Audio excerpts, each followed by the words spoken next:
রণংদেহী, কখনো আন্তরিক। দাবাং ওসি। হ্যাঁ, বর্ধমানের ট্রাফিক ওসি চিন্ময় বন্দ্যোপাধ্যায় ওই নামেই খ্যাত।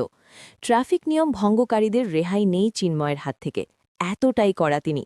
আবার কখনো তিনি এতটাই আন্তরিক, মানবিক, তা না দেখলে বিশ্বাসই হবে না। তাই কেউ কেউ বলেন, এক অঙ্গে এত রূপ। বেশ কয়েক বছর আগে ট্রাফিক নিয়ম ভঙ্গ করে বর্ধমান শহরের জিটি রোডে টোটো চালকদের উপর নেমে এসেছিল চিন্ময়ের নির্মম লাঠি। কার্জন গেট চত্বরে একের পর এক টোটো ভাঙচুর করে বিখ্যাত বা কুখ্যাত হয়ে উঠেছিলেন। দাবাং ওসি বলেই তখন থেকে পরিচিত হন চিন্ময়। তৎকালীন বিজেপি সাংসদ সুরিন্দরজিৎ সিং আহলুবালিয়াও ভাঙচুরের সেই ভিডিও পোস্ট করে সোচ্চার হয়েছিলেন। সাময়িক সরিয়েও দেওয়া হয়েছিল তাকে। কিন্তু ট্রাফিক সামলাতে নরমে গরমে থাকবেন এমন পুলিশ আধিকারিকদের প্রয়োজন। ফিরিয়ে আনা হয় চিন্ময়কে। স্বমহিমায় ফের অবতীর্ণ হন চিন্ময়। শুধু ট্রাফিক সামলানো নয়, রাস্তায় বিপদগ্রস্ত যে কোনো মানুষের পাশে থাকেন চিন্ময়। পরীক্ষার থেকে দ্রুত পরীক্ষা কেন্দ্রে পৌঁছে দেওয়া থেকে অসুস্থকে হাসপাতালে পাঠানো, পথভোলা মানুষকে বাড়ি ফেরানো, সবেতেই চিন্ময়ের গুরুত্বপূর্ণ ভূমিকা থাকে। বড়দিনে আবার রিকশা চালক, টোটো চালকদের কেক খাওয়াতেও ভোলেন না। ডেকে ডেকে রাস্তায় দাঁড় করিয়ে তুলে দেন বড়দিনের কেক। বৃহস্পতিবার বর্ধমানের কার্জন গেট চত্বরে এমন দৃশ্য দেখা গেল। কড়া চিন্ময়, এখানে আন্তরিক।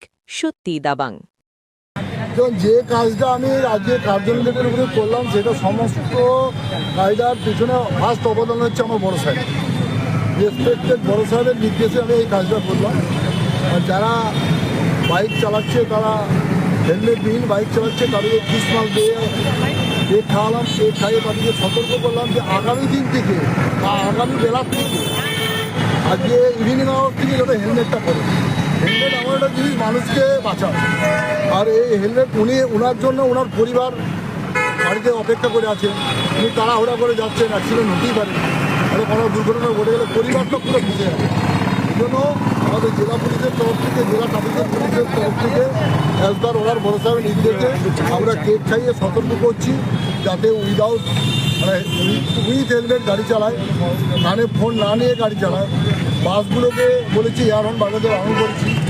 টোটোওয়ালা, রিস্কোওয়ালা, যারা গরিব মানুষ, নিডি পাচ্ছেন, ঠেলাওয়ালা, যারা মাল ঠেলা করে নিয়ে গিয়ে পায়ে হেঁটে, পায়ে প্যাটেল করে নিয়ে যাচ্ছে ডিসি রোডে, আমরা তাদেরকে কার্জন গেটে ওঠার জন্য আমরা হেল্প করছি। মাঝে মাঝে ঠেলাগুলোকে ফেলেও দিই, ওনাদেরকেও কেক খাইয়েছি। আমার মনে হলো যে কেক খাওয়ানোটা একটু দরকার হচ্ছে। 25শে ডিসেম্বর প্রত্যেকে বাড়িতে বসে আমরা পরিবার নিয়ে আমরা কেক খাচ্ছি, ওনাদেরও একটা কেক খাওয়া দরকার।